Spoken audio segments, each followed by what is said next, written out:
When a leaky roof ruins your business, who pays?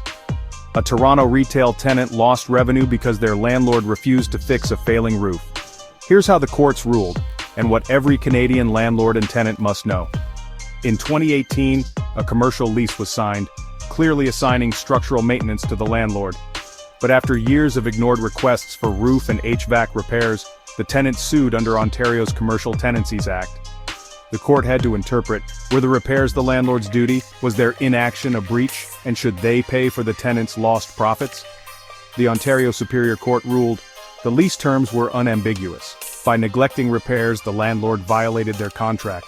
They were forced to fix everything and compensate the tenant's losses to the tune of $48,500. So, what are the key takeaways? Leases must be crystal clear. Ambiguity hurts both parties. Define structural repairs explicitly.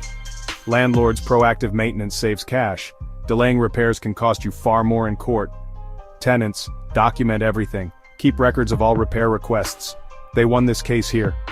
For landlords, audit your leases now and budget for preventative maintenance. For tenants, know your rights under Ontario law and demand repair timelines in writing.